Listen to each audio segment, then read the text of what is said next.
The Nephilim, the dark history of the giants in the Bible, the forgotten mystery of the ancient giants.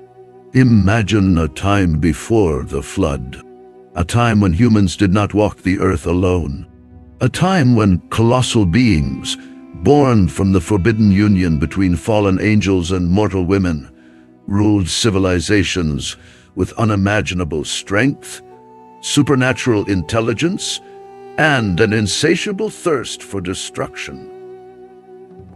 These creatures were not mere legends.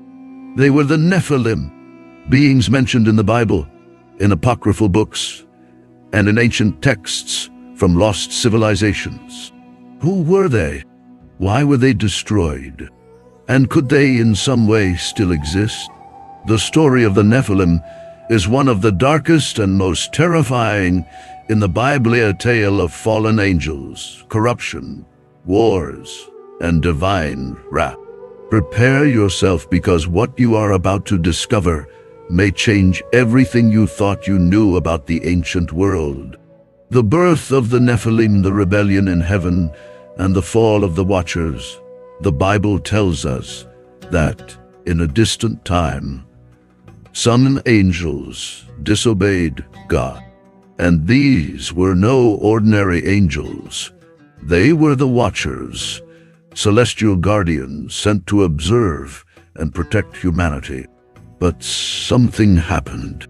They saw the daughters of men and desired them. In Genesis 614, we find a disturbing passage. There were giants on the earth in those days, and also afterward, when the sons of God came in to the daughters of men, and they bore children to them. Those were the mighty men who were of old, men of renown. The sons of God in this passage are widely interpreted as fallen angels. And what happened next was a disaster for humanity. These angels, led by a being called Semyaza, made a terrible decision. They would take mortal women as wives, and nothing would stop them. They swore oath among themselves, "Let us all bind ourselves by an oath, and all swear upon it together that we will do this thing, so that no one among us may turn back." And so they descended from heaven and corrupted the world. The forbidden offspring, the birth of the Nephilim, the children of this unholy union, were not ordinary. They were born as giants, creatures with superhuman strength, an insatiable hunger, and an endless thirst for war. They were the Nephilim, a word often translated as the fallen ones or the giants. They were not like humans. They were beasts of destruction, towering figures who could shatter stone with their fists and bend metal with their bare hands. They were so powerful that nothing could satisfy them. They devoured the animals, the crops, and eventually even humans themselves. Yes, the Nephilim became cannibals. They imposed their rule over mankind, making mortals worship them as gods. And around them, the world began to sink into darkness.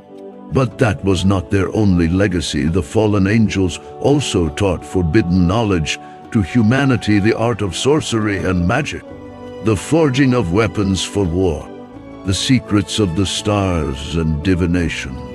Humanity became corrupted, and the Nephilim ruled over the chaos. But God was watching, and he would not allow it to continue for much longer. The wrath of God and the end of the giants, when God saw what was happening to humanity, the corruption, the violence, the despair, he decreed that everything must be wiped away. And the Lord saw that the wickedness of man was great on the earth, and that every imagination of the thoughts of his heart was only evil continually. Genesis 65. So he chose one righteous man to preserve true humanity. That man was Noah, and God commanded him to build an ark for a great flood would come to purify the world. And then the waters came. The Nephilim were drowned. The fallen angels were cast into the abyss, bound in chains in the depths of the earth. And for a time, the world was free of them. But were they truly gone? The Nephilim, after the flood, did they return? The story could have ended there, but it didn't, because in Numbers 13:33, long after the flood, the spies sent by Moses to explore the promised land returned with a terrifying report. And there we saw the giants, the sons of Anak, which come of the giants, and we were in our own sight as grasshoppers, and so we were in their sight. How could this be? If the Nephilim had been destroyed in the flood, how did they appear again? Some theories suggest that a few Nephilim survived. Others claim that the fallen angels returned and created a new generation of giants. Whatever the truth, the Nephilim were not completely erased, and ancient peoples fought against them for centuries. Goliath, the giant defeated by David, may have been one of the last remnants of their bloodline. But were they truly wiped out? Or could it be that some still exist, hidden in the shadows of the world?